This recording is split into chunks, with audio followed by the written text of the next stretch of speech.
some skill or some knowledge that you feel is important, then the problem is to begin to lean more heavily upon the development of these internal resources and less heavily upon pleasure, which is supposedly the base of happiness.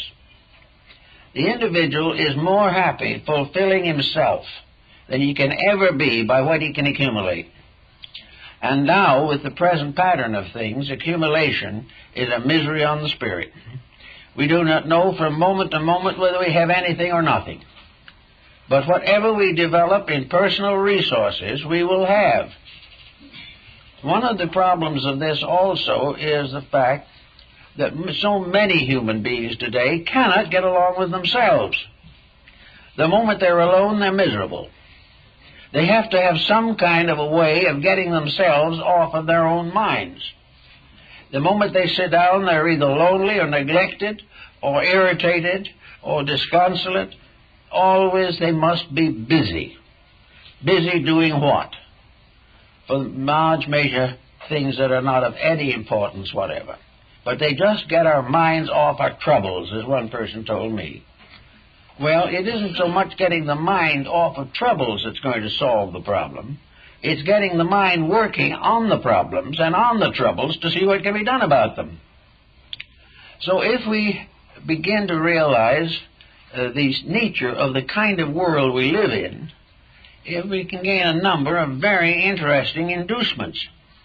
One of the interesting points is that we are all of us working desperately to accumulate something which we cannot have proprietorship over for more than a few years. The individual who has done everything possible to be comfortable in this world, and in doing so has neglected every other consideration, will in a short time just simply fade away from this world, leaving his wealth for his relatives to sue each other for, and he himself goes out into a dismal uncertainty for which he is in no way prepared. I have had many deathbed scenes, and for the most part, those who die with greatest comfort and pleasure and sincere integrity are the ones who haven't too much. The more they have, the more they worry, and the more they worry, the more they try to bury their fears and anxieties, although perfectly aware that they are simply contributing to the delinquencies of their descendants. There's no other attitude to it. So the person who is desperately trying for that extra 10 million should wonder whether or not it is worth what it is doing to him. If he has what he needs, if he can cultivate simple pleasures and has certain mental activities and is improving himself through the arts, through literature, through study, through various trades and techniques, this individual is mostly the happy one. I had a friend years ago who went to retirement at 65, and it was a marvelous experience. Instead of settling back to try to live on their investments or something of that nature, they simply got into a new activity. For all their lives, this person had wanted to become an herbalist. They wanted to study the healing powers of herbs.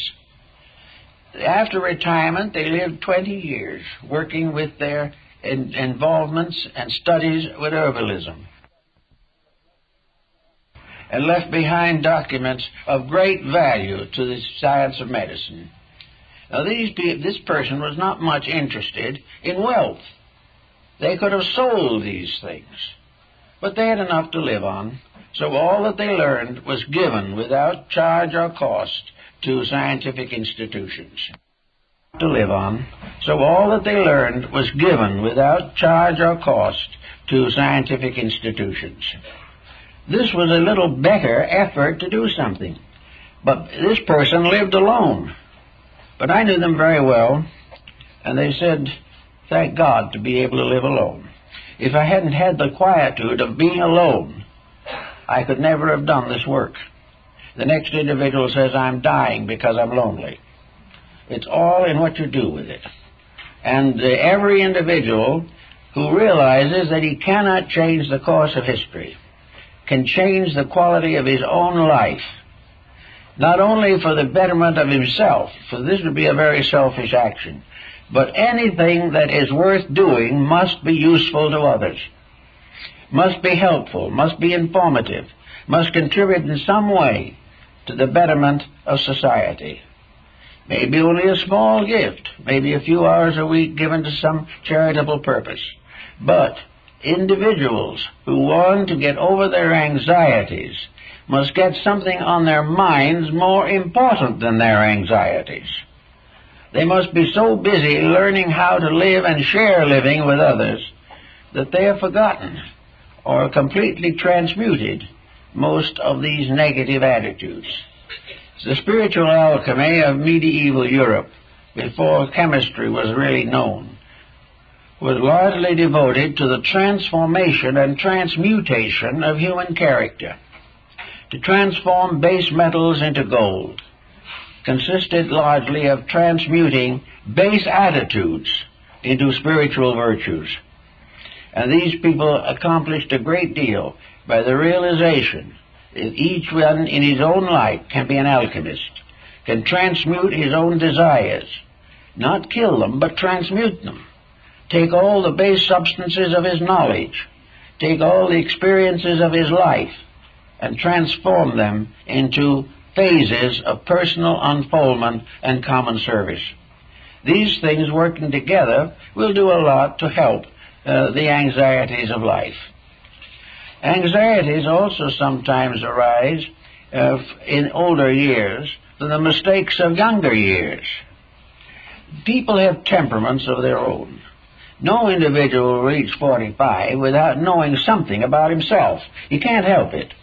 He has had to live with himself, and he probably isn't enjoying it too much, and that should tell him something. But the individual reaching, say, 40 or 45 years of age should begin to recognize the things that he does that just do not work well. He may be a moderate drinker up to, say, 45, and then his physician or his common sense tells him he better let up. He might be a good old-fashioned smoker, but after he reaches a certain age, he may find that the remarks by the medical board here that tobacco or cigarettes are dangerous to health are true. Therefore, he quits of his own accord, and millions are quitting. Others have found out, for example, that spoiling children is a desperate mistake. And all these things come together, and around middle life, from 40 or 45, the person should know much about his own weaknesses, about his own selfishness. He should know how often he has been injured by his own disposition. If he is a tempestuous character, if he is cruel, stubborn, bigoted, these things should begin to manifest themselves as problems. Now, of course, these people die hard in their own convictions, and the individual with a bad disposition always knows that it's the other person's fault. But by the time he's middle life and finds that the other persons have been leaving him by the dozen because of his dispositions, then he might pause and think a little bit about it. He can correct some of the more obvious causes of his own anxieties. He can decide a little bit about how important the various processes are, which he considers to be indispensable. Whether he really is going to gain enough to justify hazarding his health in order to get a larger position in the company.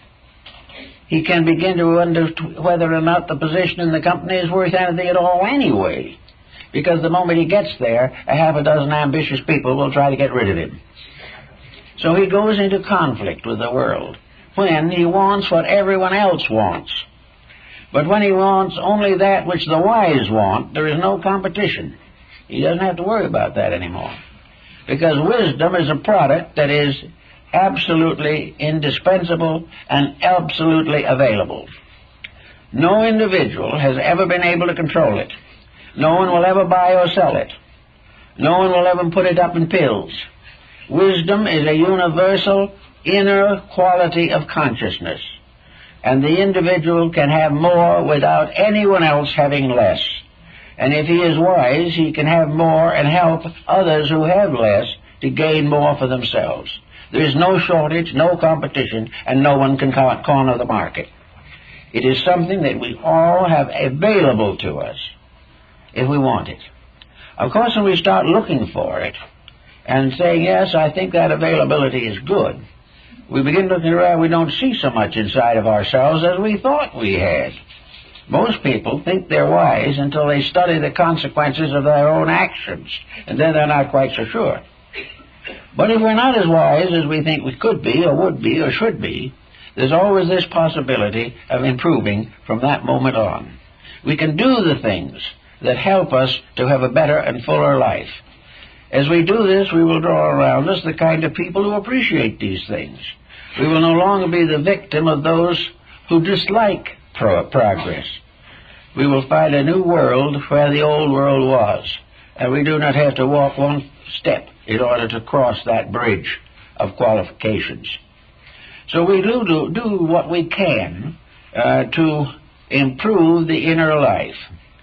Now, one example, as I'm thinking of at the moment, has to do with a family that was very religious. They never missed a day at church, and they never missed an opportunity to put a knife in each other's back. They were just overflowing with theology, and they could quote it, and they certainly appreciated it in other people. And they also wanted other people to appreciate it in them, but this was a little difficult. Actually, many people believe that religion is an attitude, that it is something you join, that you about become a part of it by a cupful of water on the occiput. It is not the answer. No one is religious because he joins a religion. Some of the most religious people in the world have never joined anything. Maybe that's why they're religious. But the really religious person is the one who has interpreted faith into deeds, actions, conditions. An individual who has made the changes in himself which transform us into enlightened religious people. I know this particular family went to church regularly. It took them a long time to get one member baptized because they were reluctant.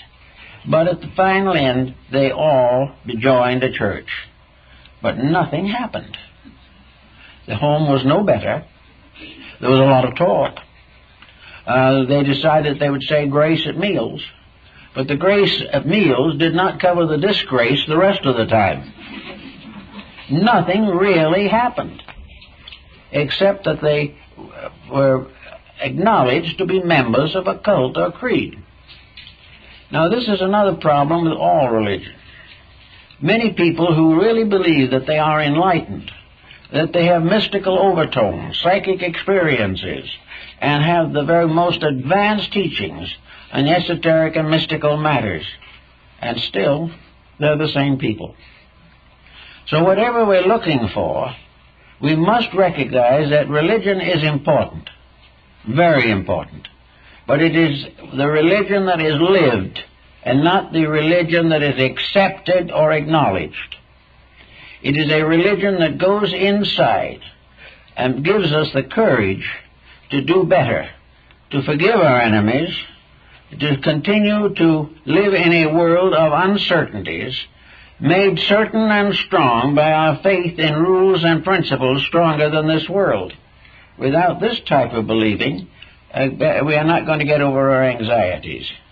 We are not going to get over them on the grounds that joining a faith places an infallible redemption upon us.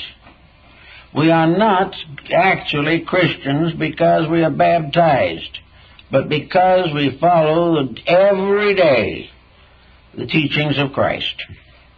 And this is very difficult.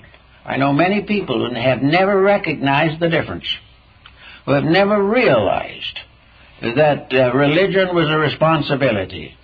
They settle back convinced that they are saved.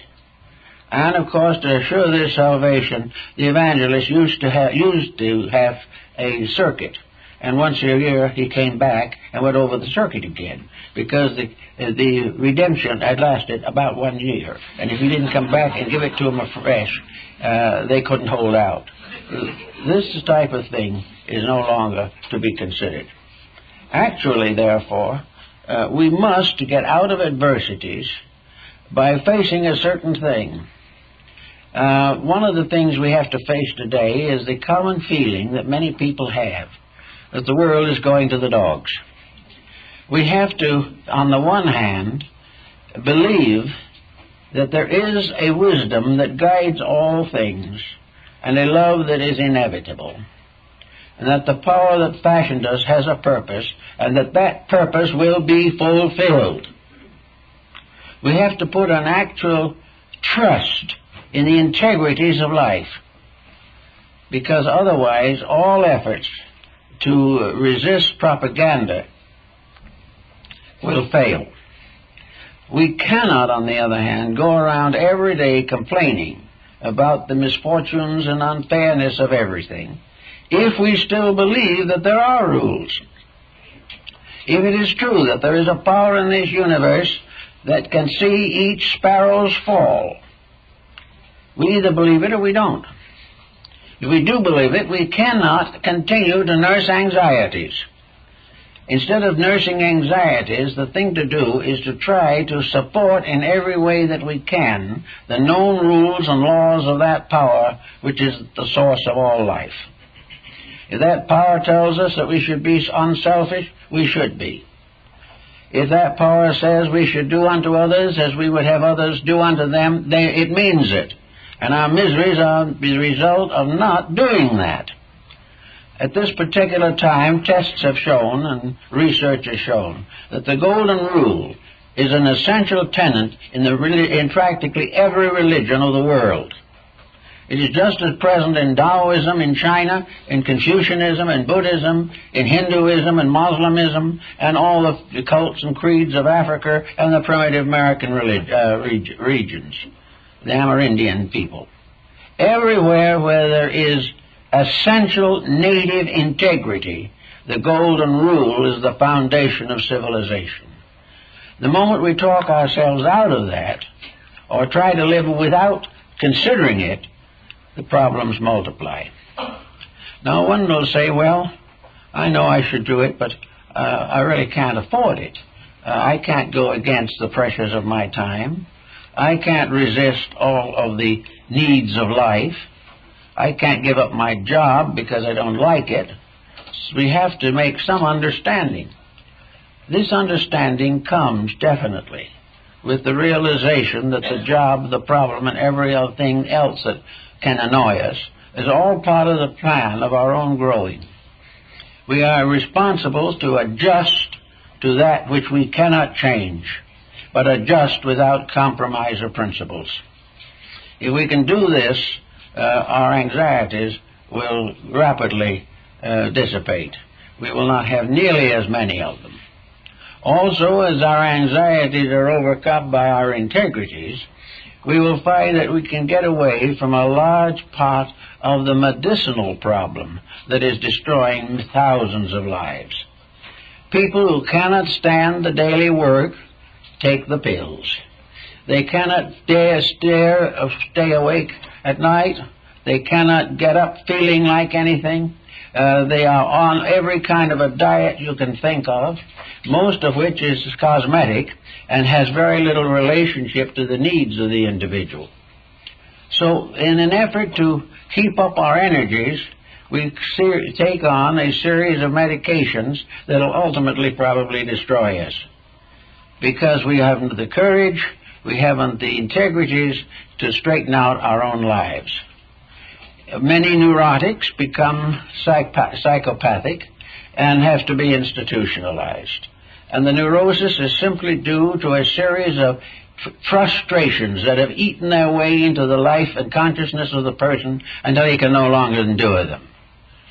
Nearly all neurotics have a foundation in a false believing or a false dedication of some kind. This is one of the problems that we have with various metaphysical and mystical situations, where fear of evil magic and all this type of thing eats into the individual and destroys peace of mind. But with integrity, actual and real, you do not have to have any of these fears. Most of the people who are looking for spiritual growth essentially want to use it to advance their physical ambitions. In other words, they want to move in a better society. They want to be able to over-influence other people. They want to be able to get what they want physically. And they're using a divine power to gratify their physical appetites. This is not good. This in itself will cause all kinds of troubles and will gradually end in a psychoneurosis. Egotism will do the same thing. The belief of the individual that he is of the noblest kind, if not supported by an internal, undeniable nobility of character, that means nothing except further trouble, because this ambitious nobility complex will cause him to struggle and perhaps be even viciously dishonest in order to improve his fortunes. So everywhere it goes back to ourselves in substance and essence.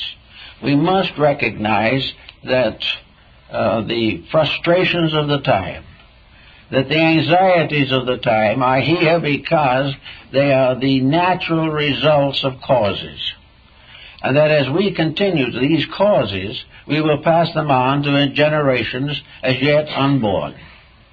I do not believe, with some dismal souls, that we are all going to disappear in an atomic or nuclear holocaust. I don't think. That would not be the real end of things. That wouldn't cause the kind of suffering we have to have. That, to wipe the whole thing out, would be the easy way for a great many people. But I think we'd better begin to think seriously of the fact we're not going to be wiped out. Whatever happens, the individual, either in this world or somewhere else, is going to have to live with himself until he can live with himself happily. Then he doesn't need to anymore.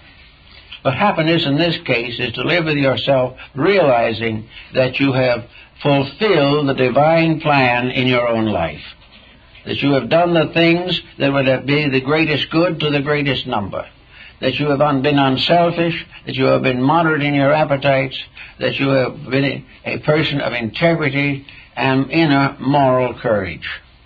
These things have to come, and no matter how much nuclear holocaust we have, here, somewhere, or in eternity, each of us must create our own integrity. When we find that, we do that, we know that, we become well-adjusted and useful citizens. Vanity is not usefulness. The constant effort to influence other people, to advance our fortunes, and to repolish the surface of our dispositions, all this is useless unless this disposition bears witness to an internal maturity. Now, man has everything necessary in himself to be what he wills to or wants to be. And when he wants to be what he needs to be, we have the answer. And each of us in his own way, in their own time, can go to work on the little things that will help to advance this cause. We are not expected to be perfect in the short run. It can't be done. But we can every day get a realization that we've made a step forward.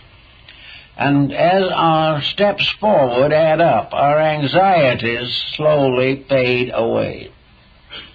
We are in a universe that is, with beyond question, the most extraordinary instrument that is conceivable or even inconceivable by man. This universe shows a power of some kind that transcends all conceivable skills. It represents somewhere at the source of things a vast rationality that is tempered with infinite mercy, because its final end is perfection of things, not their destruction. But this universe, which is so much larger than any scientist can even imagine, and the rules of which are so intricate that the human mind as we know it cannot hope to encompass them, in this vast structure of things, we have a dream of security. We have a sense that this tremendous, incredible pattern is meaningful. It is there for a purpose. This vast galaxy of stars that we can see in the midnight sky is not just composed of little candles to light our way home in the night. It is a tremendous unit, a tremendous mechanism. It is so vast that it is inconceivable. But on a smaller scale is man his own body. His own composite constitution is a miracle just as great. The intricacy, the wonder, the magnificent combination of factors that make human life possible. Where it comes from we do not know, and what we do not know we cannot afford to waste. What we do not know how to use, we must learn how to use. And we learn, as Lord Bacon pointed out, through observation and experience. Every minute that something happens to us, we are exposed to a rule of some kind that we are either keeping and doing better or breaking and doing worse. This tremendous pattern should give the individual a realization that he is never alone, that nothing that he tries to do is ever forgotten, that no growth he ever makes will ever fail him, and that somewhere in this vast pattern of things, all good is rewarded, and actually, in the end, all is good. Thus we have something on which to build a certain kind of faith, so that in the moments when anxiety gets a tendency to take over, we can begin to understand something of our own destiny. Now, this is one of the reasons I feel that a broad foundation of knowledge is very important.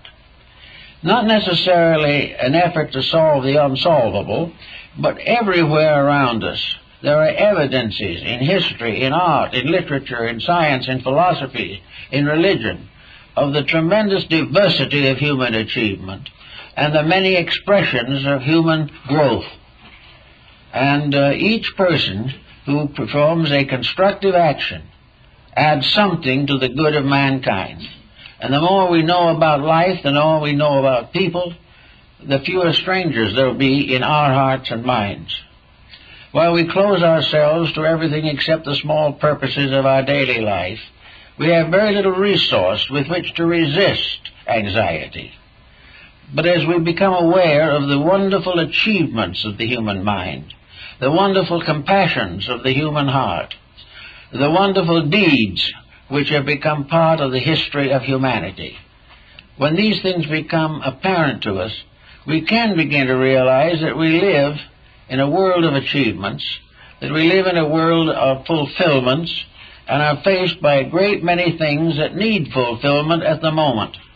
Instead of thinking of nothing to do but to drift along till we die, let us realize that this is an era and a world of infinite challenge to new achievements, to reforms, to revivals, to deepening character, to strengthening human relationships, to moderating human appetites, to reduce human selfishness and crime, reduce poverty. These are all things that need doing. And in this world, the most important part of our life is to face the things that need doing. We want to know more about how things could be, how they have worked better, and how perhaps in our personal lives we can help them to work better every day. If we become better acquainted with, for instance, comparative religion, we won't be plagued by heathens anymore. And we won't be dominated by atheists or unbelievers. If we develop a better understanding of philosophy, we will know how man has solved problems and continues to do so. That philosophy brings down to us the wisdom of the past, and that this philosophy is essentially constructive. If it is a materialistic, non-ethical philosophy, we will then realize its uselessness. If we go into the arts, music, painting, poetry, drama, all these are opportunities for the human being to grow, to find new ways of expanding his own inner resources. The person who is growing all the time doesn't have as many anxieties as the person who is waiting impatiently for something to happen. So everything we do that is possessive and progressive is good. It helps us to gain certain insight, certain values that will help us to live in the future. So let's get out of the idea that everything is going to infinite misery and come to the realization that everything is going to its own infinite fulfillment. You can look back over history and see what happens to those who break the rules. This is one of the reasons why history is important. Some say, well, history is just a bunch of records of failures and excesses and wars and crimes. It's more than that. On the surface of this earth are the ruins of probably 10,000 years of history. Ruins that are all due to the same thing.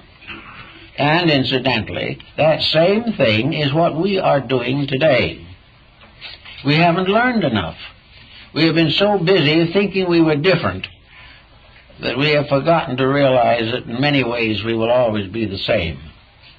This history tells us what happens when the wrong people run the world, when the individual is subdued by his appetites rather than held up by his convictions.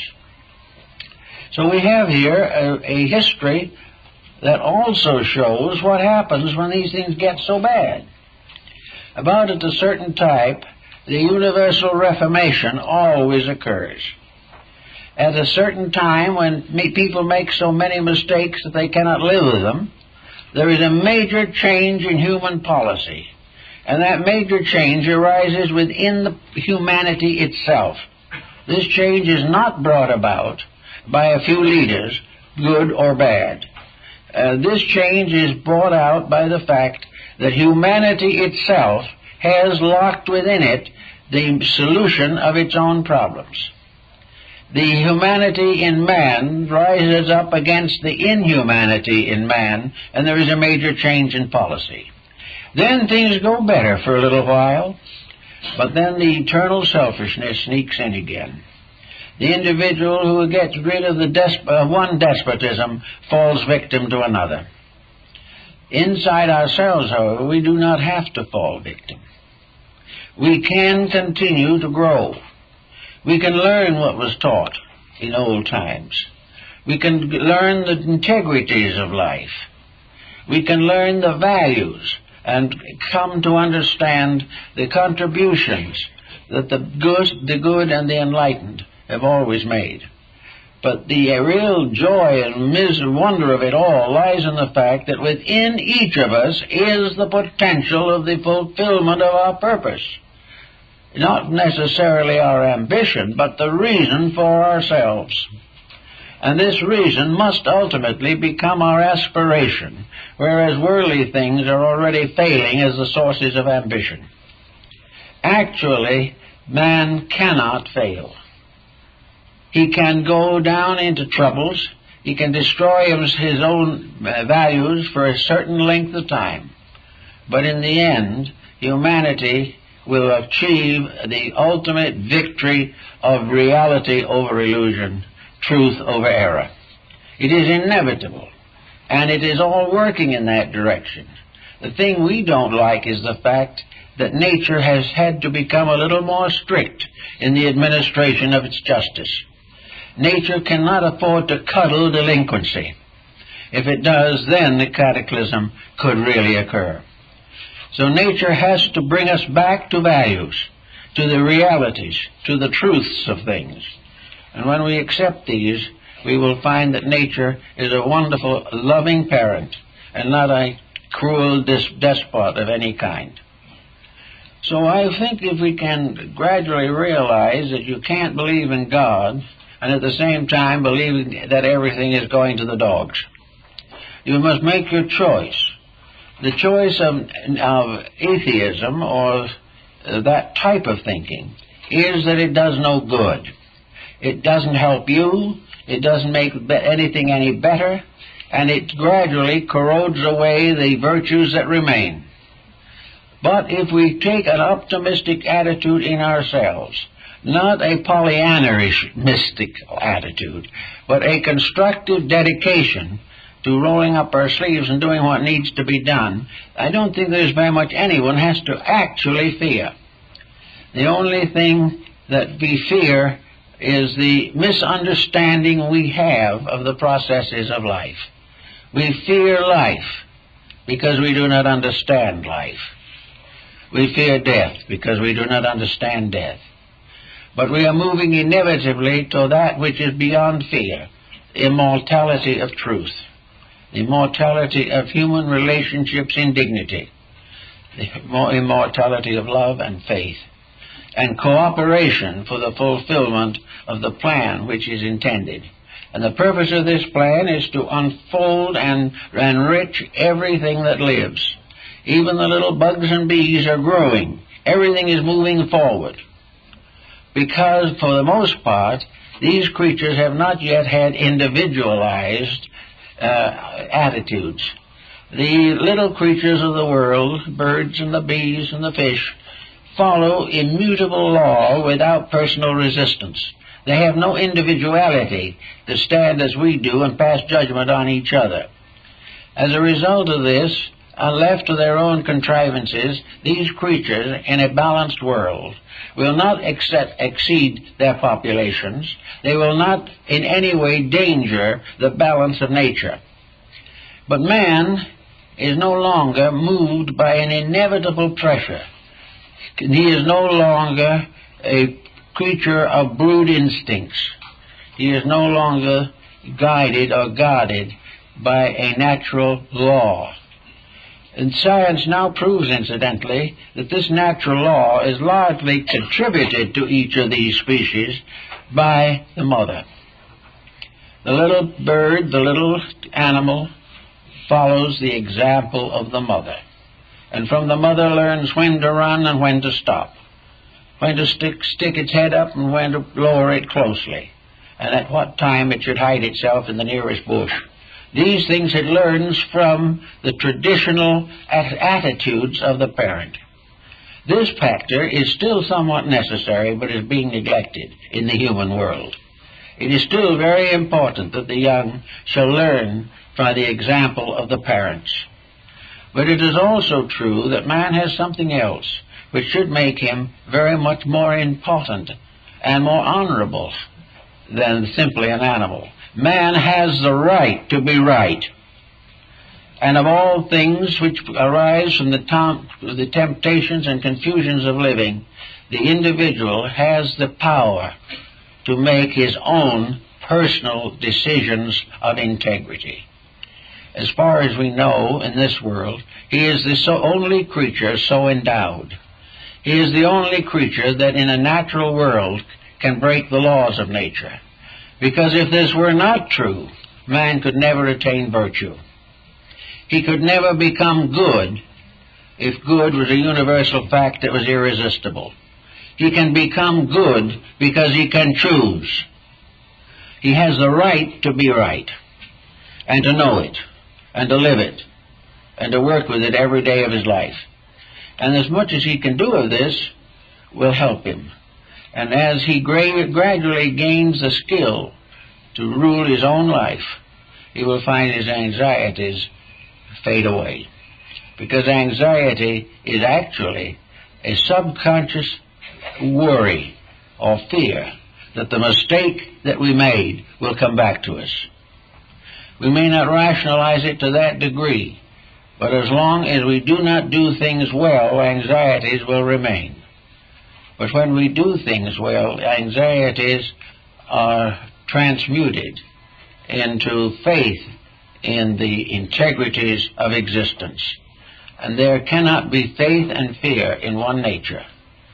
Fear gives us anxiety, faith gives us courage. And the more in even small daily deeds that we can do that will give us courage, the less we have to worry about, and the fewer our fears will be. Oh, I think that's all for this morning, folks.